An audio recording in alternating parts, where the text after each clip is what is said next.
friends, today we are going to learn few more prepositions like as, behind, despite, through, beyond, across, in or into and in front of और opposite. जिनमें से in और into में difference clear करेंगे क्योंकि दोनों का similar meaning रहेगा और in front of और opposite का भी सिमिलर मीनिंग है, तो ऑब्वियसली इनका डिफरेंस भी आज हम अच्छे से क्लियर करेंगे और समझेंगे कि कहाँ पर ऑपोजिट लगाएंगे या कहाँ पर इन फ्रंट ऑफ, ठीक उस तरह से इन और into. So let's start.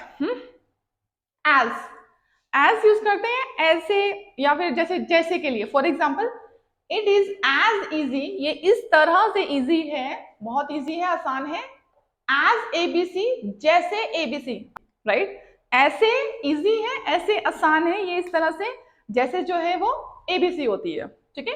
Next one, behind. Behind means हम सभी को पता है कि पीछे के लिए हम यूज करते हैं. ठीक है. इसका मतलब होता है पीछे. So for example, the school is behind my home. जो स्कूल है वो मेरे घर के पीछे है, राइट.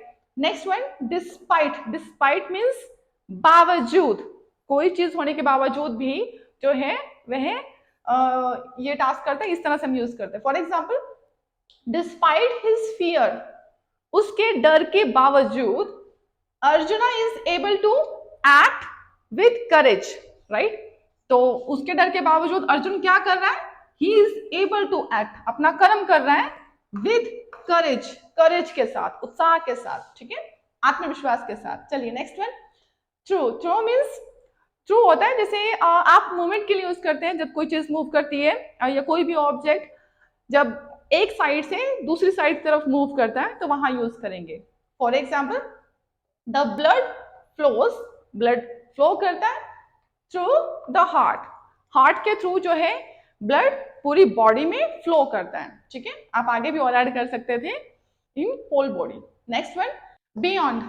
बियॉन्ड मीन्स परे, right. For example, the soul is beyond birth and death. जो सोल यानी कि आत्मा, आत्मा होती है वो क्या है? बर्थ और डेथ से परे है, यानी कि जन्म मृत्यु के साइकिल से परे होती है. ठीक है. Next one, across. Across means पार, किसी चीज को पार कर देना. ठीक है.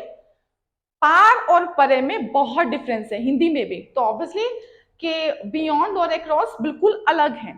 ठीक है. For example, she lives across the street, वह रहती है. ठीक है. कहां पर? अक्रॉस द स्ट्रीट, गली के उस पार. फॉर एग्जाम्पल, अगर आप कह रहे हैं कि एक रिवर के पार एक बहुत ही सुंदर सा टेम्पल है, so there is a temple across the river, right.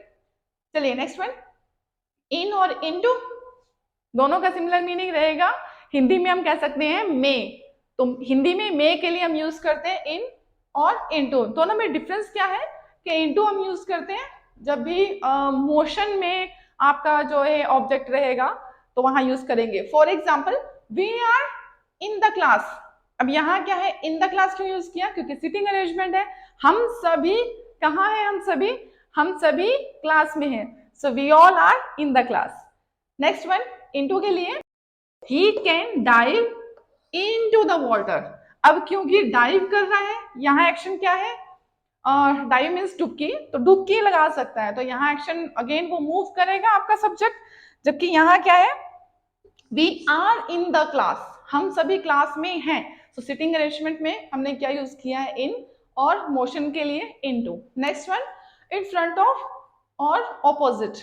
तो दोनों में से क्या चीज यूज करेंगे? दोनों का सिमिलर मीनिंग है अगेन, दैट इज सामने. हिंदी में सामने के लिए यूज करते हैं इन फ्रंट ऑफ और ऑपोजिट. दोनों में डिफरेंस ये है, सिटिंग अरेंजमेंट के लिए हम यूज करते हैं सिर्फ और सिर्फ ऑपोजिट और बाकी सब में इन front of. For example, the kids play in front of the house. बच्चे क्या करते हैं? खेलते हैं. The kids play. ठीक है. तो वो सिटिंग अरेंजमेंट की यहाँ बात नहीं कर रहे हैं, तो इसलिए हम क्या यूज कर रहे हैं? In front of. तो the kids play in front of the house, घर के सामने खेलते हैं. Next one, opposite.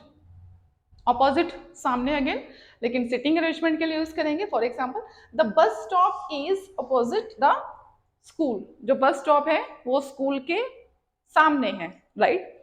So students, I hope आपको सारी प्रिपरेशंस बहुत अच्छे से समझ में आ गई होंगी, लेकिन अगर आपको कोई भी डाउट रहता है तो आप हमें कमेंट कर सकते हैं. So thanks for watching and keep learning. Thank you.